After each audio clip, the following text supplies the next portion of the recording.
Hey everyone, Mr. Happy here, and welcome back to another part of my Final Fantasy XIV retrospective series. As of this video, it has officially been over 10 years since A Realm Reborn's release, since 1.0 was saved and brought in to the new era. August 27th, 2013, if you're looking for the exact date. That was the whole reason we even started this video series way back in the earlier months of the year, so it's nice that we, well, made it to this point. And what more fitting a topic for this video than to wrap up our Heavensward era of the retrospective. It's been a bit of a wild journey. We've had a lot more negatives than I think most people associate Heavensward with, just looking at how the community was handling the different patches as a whole. However, in the previous week when we covered patch 3.4, I talked about how that felt like the real turning point of Final Fantasy XIV, where they had finally clicked on a few things, and the changes that they would make starting in that patch would bring the game into more and more popularity going into the future expansions, most notably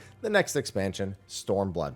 But we do have one more patch to take care of before we get into that part of the series, so let's talk about patch 3.5.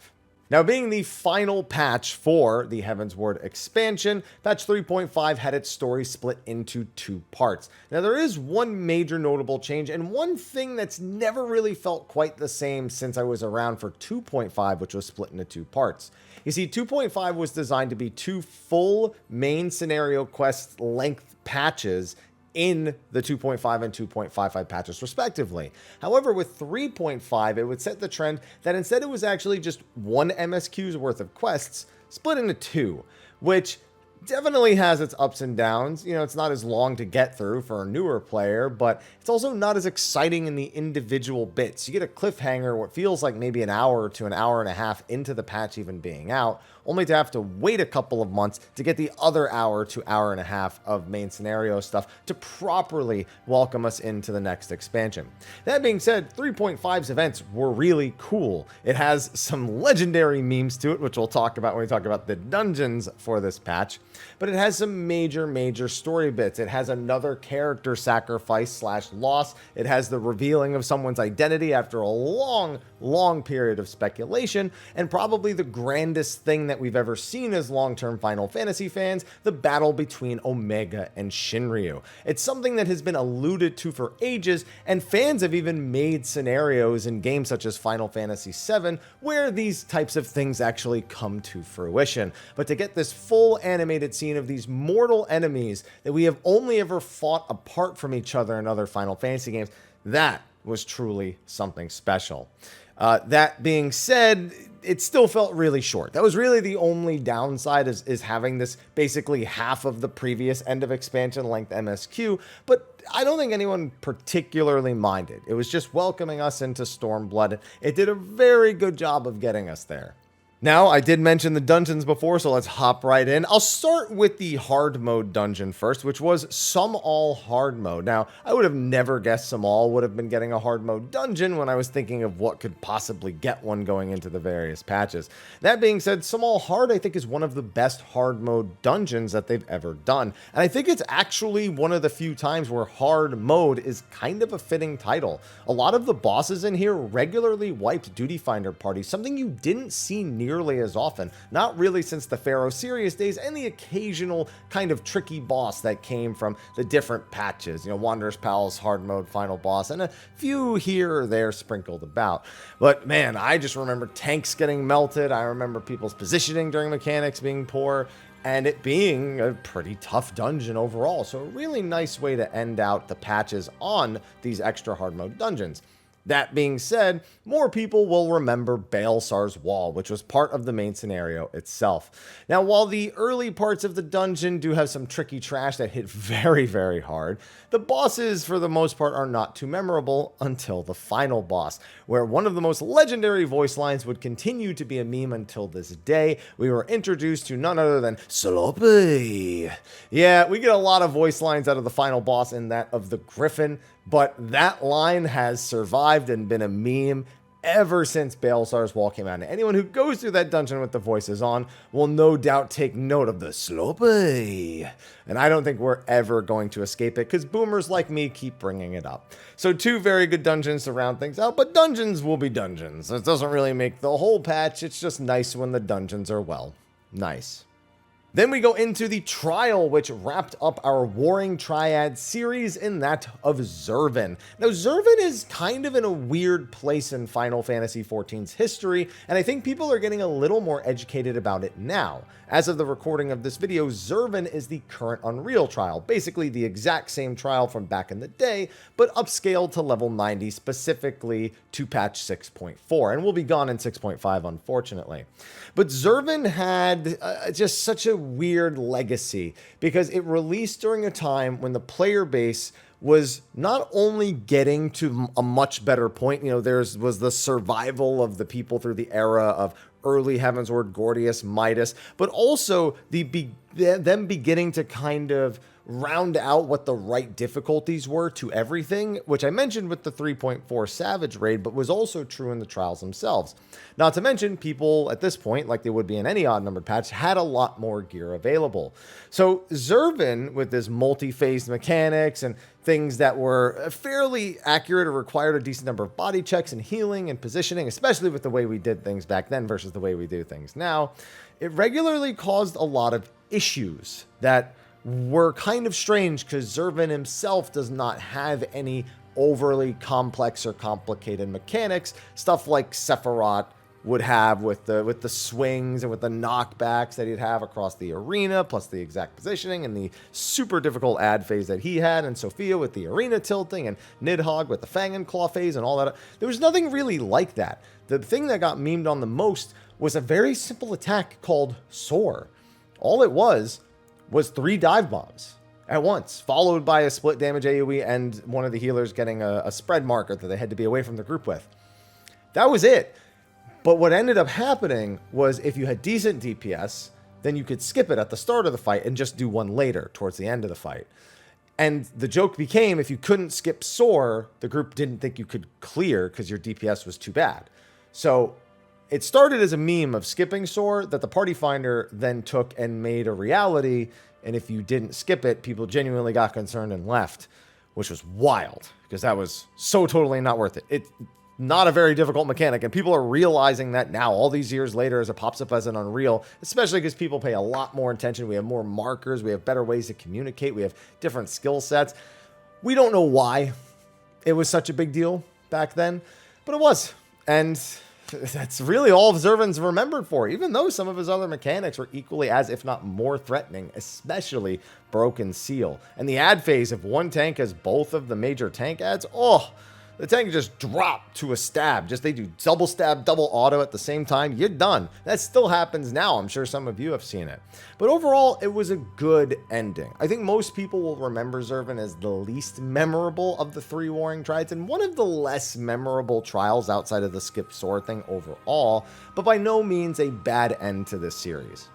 Then we move on to the raid in batch 3.5 and that of Scaith. Now we had the super easy one in 3.1 with Void Ark, the much harder one in 3.3 with Weeping City, and Scaith is about the same as Weeping City difficulty, maybe a bit easier at certain points. It has a lot of problems that still persist to this day. And when I say problems, I mean player-related ones, as in not knowing, not remembering, not doing, whatever it is they're not having or not doing or anything, it becomes a problem. On Death Gaze, the first boss, there are so many ways people die, none more hilarious than being knocked off by the wind when they're supposed to use the ice to block themselves from being knocked off. But I mean, the fact that that boss even has a soften rage is something that is pretty scary considering how often people die when there's no walls to protect them from falling off. And that is only one of the many ways people died in that fight. The second boss had a bit of trolling with the fire and ice swaps, and then just some general buffoonery when it came to moving around the arena and avoiding things. On the third boss, you had tons of issues related to the boss's animations needing to be what you read, to moving when you're not supposed to not looking away from hands when you're supposed to, or to, I should say, looking at them. Whatever your poison is, it's going to lead to a hand slapping you in the face, dropping chased AoEs directly on the party, the tanks not keeping the ads separated that need to be killed. There were just so many things, and a final boss that was a great spectacle, but did so much damage that it was a race against him killing you or him killing himself, since he does actually take damage over time in the latter half of that fight.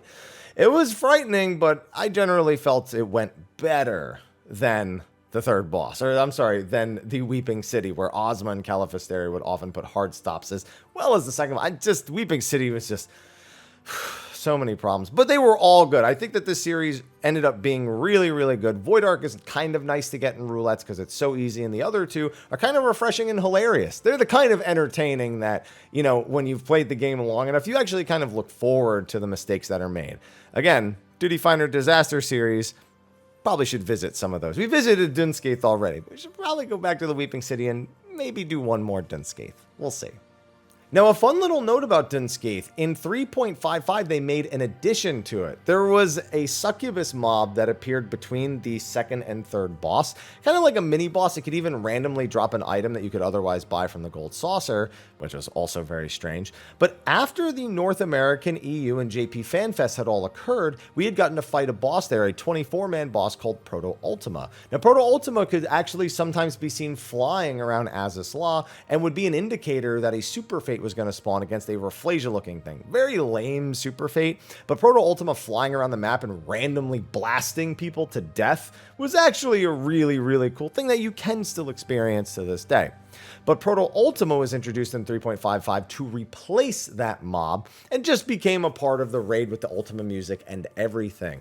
And it was even part of a little quest that you could do over in Idleshire. You would bring an item to them upon defeating Proto Ultima and completing the instance, and you could get a max item level accessory that was a nice little means of either gearing extra jobs or getting a better stat spread on, you know, the ones that you did have, or even just being a new player and playing catch up before going into stuff like Savage or the trials and whatnot. It's the kind of horizontal progression that most people talk about when they talk about wanting more options in 14. They don't always mean getting these crazy trinket effects or stuff like procs and whatnot on items. They sometimes just mean another way to get gear because there's so many jobs in the game. There were only 13 jobs in the game back then, and we had options like that. Now we have 19 jobs and we don't. So people generally miss stuff like the Proto Ultima being introduced halfway in, also just because it's something new and exciting, and also sometimes hilarious. I've seen a number of wipes to that boss as well. But it was worth mentioning that that is where they ended up sticking that. That's the only time they've ever done anything like that. Moving down the list, we have a lot of things still to go through. PvP had a ton of changes in 3.55. Some of them I like, some of them I don't. For example, the Freelancer queue is added to PvP for frontlines where you can now choose to just not be associated with a grand company. I still hate to this day that they are 1v1v1 three-way maps for frontlines across the board. But back in the day, you could only play with your grand company mates. If you and a friend weren't part of the same grand company, one of you would have to change and rank it up if you wanted to play together, at least on the same side. Finally, in 3.5, Freelancer was introduced, so you could do things like queue with friends and not be associated strictly with a grand company. It was a workaround, but man, it was a strange time. There were people who didn't like that because they liked the kind of loyalty to the grand company that you could have. But all it meant was people kept changing who the Grand Company Alliance was, and it was just disaster after disaster. They also introduced the Garo collab, which was something that actually is currently returned at the moment of the recording of this video. Basically just a series over in Japan, or most notably famous in Japan, with all sorts of like Super Sentai style armors and these horse mounts and stuff. Pretty cool, and the armor can be gotten from just doing PvP, and then you can get mounts from getting wins in the different modes. And it was super popular. It ended up being around pretty much until Shadowbringers launch, I believe.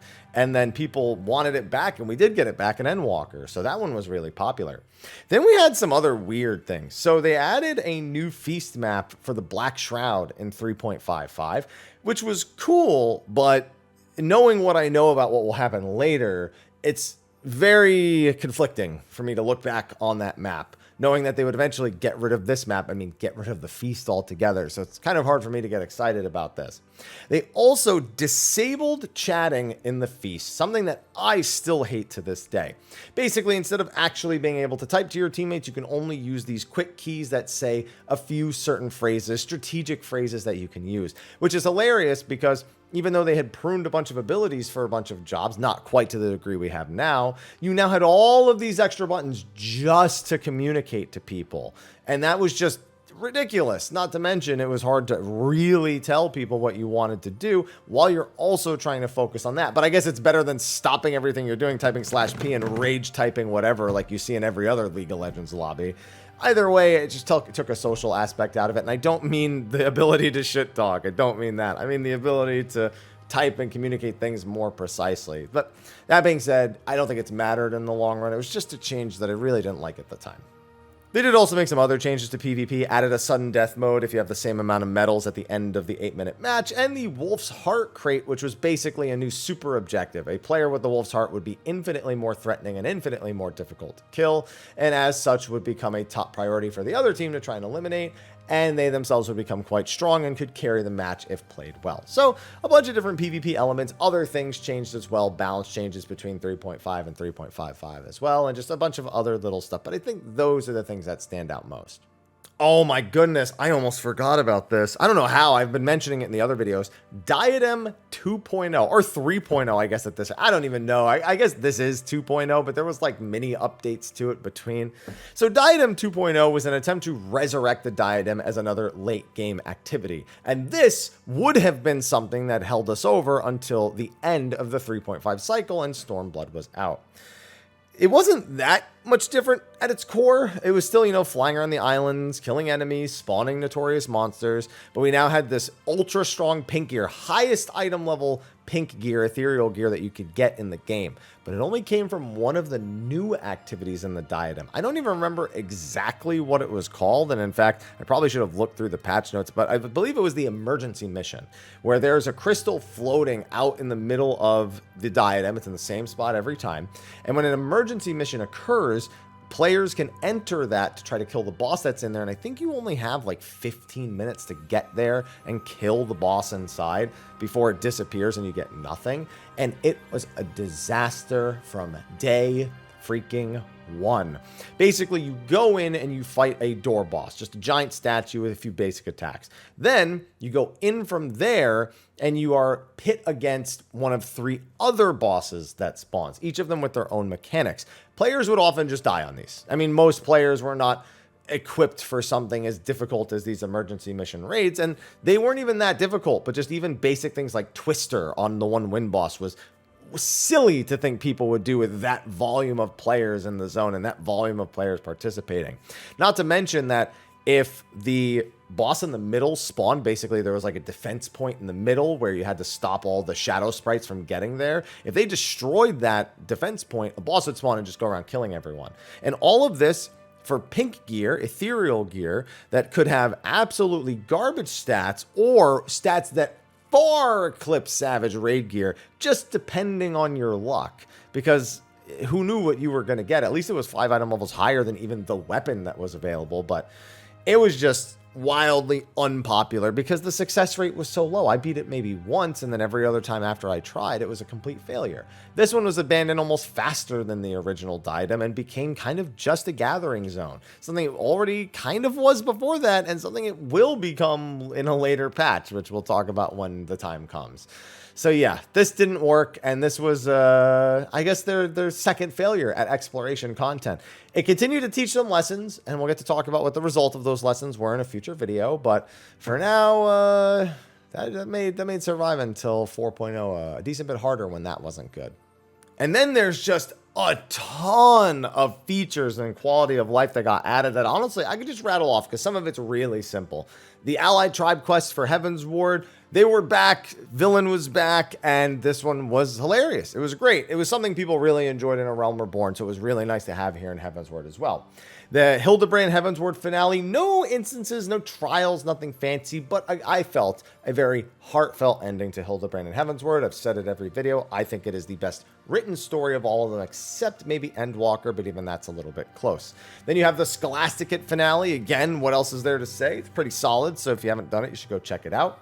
You had the final 2 quests to the Anima weapon, one in 3.5 and one in 3.55, and the last 2 steps were fairly simple. I actually misspoke in an earlier video and talked about light farming as a step, because the step that had taken place, and I believe it was 3.25, was one I had completely forgotten existed in the first place. One of these was light farming. I think another one was was dungeon farming again.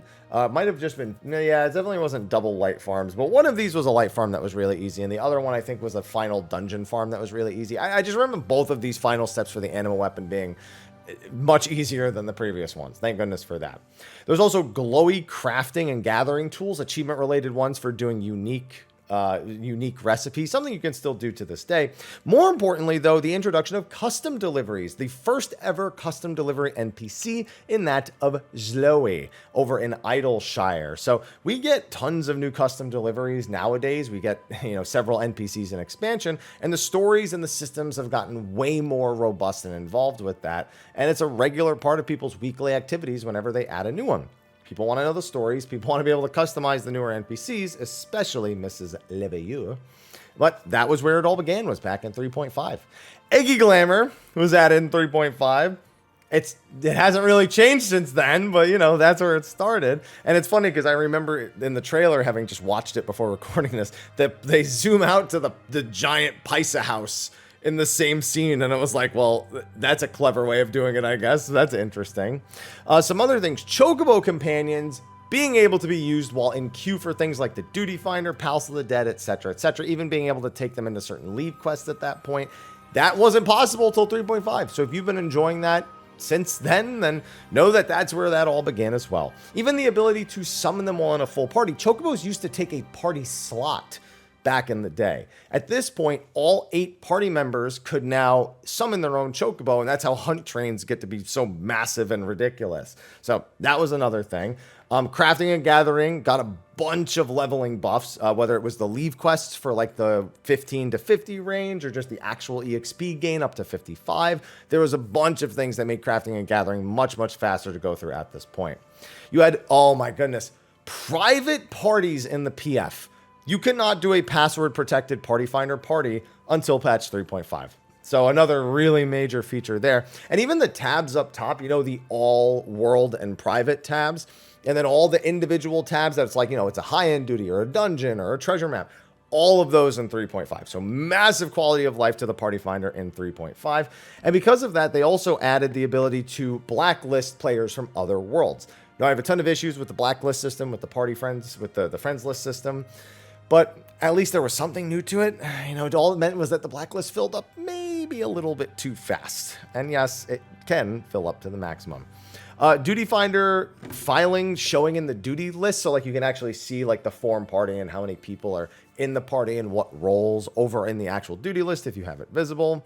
You have text auto advance where you can press spacebar, or I forget what it is on controller, but essentially let the text auto advance through quests so you don't have to constantly sit there and press the X button and click through everything every single time. Holding control to put aetherites at the forefront of the map. If you didn't know you could do that, it's very, very handy if you're like me and you're too lazy to do all the quests in the area, but you'd still like to teleport by just clicking on the aetherite on the map.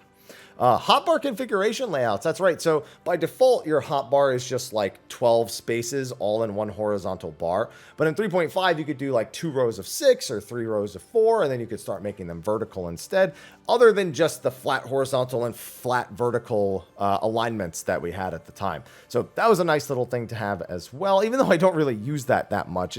It does come in handy. I don't know why I don't have it set up that way. I think I just set it up before this came out, and I've kept it kind of similar since, so I never really saw the reason to change it. Flying text options to get rid of other players' flying text, a search function for completed quests, press and hold to confirm option for respawn, new stuff for G pose, for idle poses, for idle cam. It's just so many little things. This is the part where I just can't possibly cover every little thing that is in there, but 3.5 was overall pretty well enjoyed. I mean, unfortunately, because of the Diadem problem where the 2.0 version wasn't that well received, it made it so it wasn't as good of a holdover until 4.x. But things like the Garo collab, the quality of Scaith, having another trial to farm a mount for, things like that really at least helped. Not to mention, like I mentioned in 3.4, the Creator series was far more approachable, so more players did try getting into raiding into this time than had ever done so before. So it acted as a nice kind of calm before the storm. That's lame. Anyway, yeah, then a bunch of quality of life before the expansion, then, you know, Stormblood would bring in its own quality of life. And realistically, with Stormblood, they wanted it to be kind of like another fresh start in a sense. And I don't just mean that because it's a new expansion, but I mean, with Heavensward, just how it was so tipsy-turvy the whole time. They really wanted to prove to people that with Stormblood, they had figured out what they wanted to do with raid design. They knew how the normal and savage modes needed to be balanced. They knew what they wanted to do for trials. They knew what they wanted to do for MSQ. There was a plan. And, well, we'll have to talk about how that all went in the next video, but I hope that you've got some cold steel handy because we're probably going to take a while to get to that one. Anyway, that's going to be a wrap for my patch 3.5 patch retrospective for Final Fantasy XIV. Happy 10 years to Final Fantasy XIV: A Realm Reborn, and hopefully you've all got some fun memories to share throughout your 10-year experience. If you've had a 10-year experience. Most of you probably don't. I'm the boomer here. Anyway, thanks for watching. I'll see you all in the next patch retrospective. And until next time, take care.